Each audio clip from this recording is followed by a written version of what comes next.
Sheer Legends of a Drift system is so unique in board game history for the sheer possibilities that it offers players. It's a sandbox space opera game for 3 to 5 players from far-off games, where there are any number of paths to victory, and victory is defined basically as the most renowned player, collecting fame points for any number of things.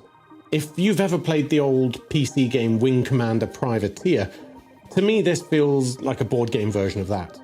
You can take an entirely legal route to fame and glory by trading goods throughout the galaxy, upgrading your engine and cargo hold to maximize profitability. You can be a daring explorer, pushing your luck and finding untold riches in the fringes of the known universe. You can take a less legal route, perhaps also trading goods, but by taking the less legal shortcuts by bypassing some of the bureaucracy on those pesky lawful planets. You can go full-scale bounty hunter, pursuing the ne'er-do-wells the galaxy over. Or you can go full-on space pirate, blow people up and steal their stuff. Perhaps mining is more your thing. Kit your ship out with something to absorb all that environmental damage and see what you can find out in the debris fields and asteroid belts. Or perhaps you're willing to just do whatever pays the most money, picking up missions which are themselves as varied as taxi someone from here to there, or test a prototype bomb by blowing up your neighbor. As the game progresses, the universe expands and players gain fame points. Events can occur and titles can be claimed which themselves grant more fame. Above all else, Sheer takes all this space drama and keeps things light and whimsical, because faced with certain death around every corner, there's really no other way to do it. Most things in space, it turns out, are rather deadly. Attempting to fly through an asteroid field will have you rolling a d20. On a 1 to 10, you get that much damage, and some of these ships can only take about 10 damage. Nebulas will drain your energy and you might get stranded. Debris fields can cause, well, instant death. And the occasional gravity well may suck you into its black hole of doom, which is also instant death. Or if you're the type of explorer who tends to fly first and ask questions later, you might find yourself flying directly into the center of the universe, Sheer, the sun, and you're dead. But that's okay. Death is just another part of Sheer. And while you drop any trade goods and lose active missions you were on, you respawn again the next turn, keeping any fame points you'd collected and the same ship and weapon or engine systems that you'd bought. So that's Sheer. And I realise that was a rather long introduction, but it's that kind of game. Also at this point, if you're enjoying this review, I'd really appreciate giving it a quick thumbs up. It might not sound like much, but it helps me immensely by telling YouTube to show this video to more people. And if you're not already, consider subscribing for more occasional reviews. Otherwise, head on down to the comments and give me your feedback regardless. Okay, onwards, let's briefly talk about the mechanics of Sheer Legends of a Drift system. And one small point, there's an expansion called Embers of a Forsaken Star. It's a small expansion, but it fixes some of the issues with the core game, notably the economy, so you can no longer cheese the same goods, the same trade route over and over again. It's so necessary, I'm just going to assume that you have that too. And that's how we play it, how I've reviewed it. I wouldn't even consider playing the base game alone at this point. It's not an expensive or massive expansion, it's more just a sort of version 1.1 update. So just assume this review and everything in it is about both Sheer Legends of a Drift system base game, plus the Embers of a Forsaken Star upgrade. There's also a small card expansion called Missions and Powers. Again, I've mixed those in. Some more mission variety and a little more ship power balancing. Not essential, but I do play with those. So in terms of mechanics then, you have a sort of hex-based board, which expands as you explore into it, and you play as these neat little ships. Finding certain planets will reveal NPCs such as the Enforcer, who are space police that hunts down anyone with a bounty, the Trader, who follows a set trading path and ends up with stacks of cash that you can steal, and the Scoundrel, who targets innocent ships for a laugh, runs up to you, takes a shot, and then legs it back home. To explore space, you can either stop on the edge of the board and spend an energy point to scan properly and know what you're getting into, or you can just blindly run into it and not know where you'll end up, but potentially dead. The other most important mechanic of the game is your ship.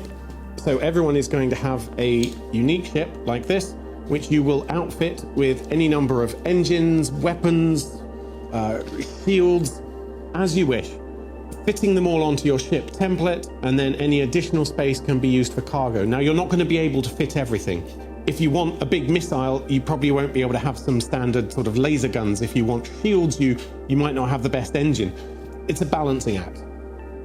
Now, each ship also has a special power, and there are 2 more ship levels that you can upgrade to as the game progresses. You can buy better ships, each slightly more powerful. But an interesting mechanic there is that you keep the special power from your previous ship each time, adding a new one as well. Now, on your turn, you can perform up to 4 big sort of major actions indicated by these markers. You place these onto an outfit to use it, and into these yellow spaces. For instance, to use the engine, you place a marker here, and that gives you a D8 worth of movement. You also get an impulse drive, which is free each turn, so anywhere from 1 to 4 spaces you can move for free, even if you're stranded with no energy. And at the end of the turn, you'll pay 1 energy to rearm your action markers.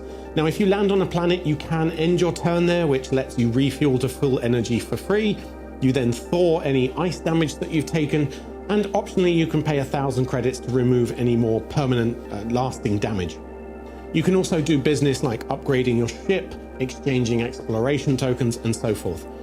Purchasing goods from the specific buy and sell spaces does not end your turn, however, nor does picking up missions or cargo that's just floating around in space. So there's some minor actions you can do, some major actions you can do, but there's quite a lot to do on your turn regardless. Environmental hazards are everywhere, and basically anything you fly through will try to kill you. Mission cards are self-explanatory, but they're really varied, so I won't go through all of them here. Some of them are illegal activities and some are lawful. Obviously, the illegal ones are riskier, higher reward, and will have a good chance of earning you a bounty, so make sure you have either a nice engine to outrun the space police or a really big missile to blow them up with. Lastly, and perhaps most importantly, how do you actually win? Well, you amass fame points, or FP. So you get 1 point for every 2 exploration tokens that you collect. There's usually 1 exploration token on each new sector of space. And these themselves also grant a one-time bonus, like some trading goods. But think of it as once you're back on the planet, you tell tales of your daring adventures. So 2 adventures gets you 1 point. Every mission you complete also gets you 1 point. Destroying another ship will get you 1 to 3 points, depending on its level. Selling your entire cargo hold worth of goods, at least 2 cubes, will net you a point. Buying a new ship will get you a point. You can also, if you want, just buy your way to being famous. Not unheard of.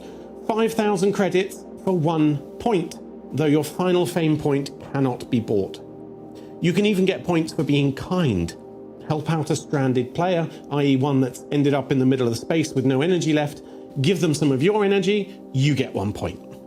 You can claim title cards for 1 to 3 points, and these are as varied as missions and usually quite tricky. For instance, last game I got the title of Menace for attacking, not necessarily destroying, 2 ships in 1 turn. That gave me a bit of a name as well as a bonus to attack rolls once per turn. Luck is also a way to win points. You can get a maximum of 1 point per turn for rolling a natural 20, so that's a 20 on a d20, not including bonuses. Some event cards will earn you points, and finally, sifting a relic, so that's some stuff from an archaeological dig on a dead planet. That can earn you a point, though you usually have a choice between a fame point or, say, a special weapon, some money, some cubes. So there are many ways to score points in Sheer. And that's the beauty of this game. How many points do you need to win? Well, you can set the number of points required for a longer or shorter game. So a beginner game might be just 5 points, up to a maximum of, say, 20, though in theory there's nothing stopping you going even higher. So what do I think of Sheer, if it wasn't already obvious from the title? Visually, Sheer is a stunning game with a massive table presence. Literally, this is a 6x4 table. It takes up a lot of room. From the rapidly expanding and diverse universe to the cute little spaceships that whiz around the board and the easily understood graphics of the sector tiles. In terms of language use, some of the missions can be quite tricky for non-native speakers or children, as can some of the powers. And given the direct confrontation that can occur between players as directed often by missions, not just through sort of player will, It might not be suitable for children anyway, but then again, my son's 9, he loves it, loses every time, but likes to try blowing people up and, playing his part. Replayability is, of course, off the star charts because every game you're going to get something unique. Even the shape of your galaxy doesn't need to be sort of concentric circles as you explore outwards. Really adventurous types could just push it into a bizarre long sausage shape if they wanted. Or you might end up with a massive donut. And on top of that, the individual placement of the sectors. Perhaps you end up with a really convenient trade route or a massively awkward planet entrance next to the sun, or the enforcer spawning next to the scoundrel. They keep each other busy the whole game. There's a set of event cards that can dramatically alter the game. Title cards that once claimed give you special powers that also alter how you play. For instance, once you claim the Daredevil title by flying through 3 asteroid spaces in one turn without using a shield, you no longer have to roll when entering asteroid spaces. So you get a lot more freedom of movement. It can, however, be pretty hard to keep track of your special powers. You're often going to forget what you've earned and what you actually have. Speaking of which, there's a massive selection of ships and their powers to choose from, which again are all unique, individual powers that you will need to learn and remember that you actually have. Now, you might find yourself falling into an archetypical player type each game, your preferred way to play, but as long as it's competitive, that's fine. I tend to play as a sort of space pirate, dealing strictly with outlaw planets, building up some cash, then kitting myself out with enough weapons to take out lucrative hit contracts. Someone else that we play with loves taking risks for exploration and usually rockets up at least halfway on the scoreboard before anyone else on exploration token points alone, though that strategy will only get you so far because, of course, the galaxy is limited and there's only a certain number of points to claim there. My point is that there's so much replayability here, it really does make it a classic. And of course, there's the fact that it has role-playing elements. So much freedom to play as you want, to interact with the parts of the world you want to, and ignore the others. You don't have to trade at all. That aspect I really enjoy, and it helps it appeal to many different player types. You can play it almost cooperatively if you want, choosing missions that help other players or are just entirely legal missions. Or you can play as a complete ass and just go around shooting everyone, but you will get a bounty. The enforcer will come after you, and everyone else will be legally allowed to shoot you down too. In the end, you get your own completely unique, custom narrative, roleplay game-esque space opera. So I think it's safe to say here is one of my top 10 desert island apocalypse games, and I hope it'll be one of yours too. It has stood up really well to the test of time, and I think it's definitely a classic that you won't want to miss out on. Until next time, you've been watching Tabletop Dungeon. Don't forget to hit like if you appreciated this review and consider subscribing.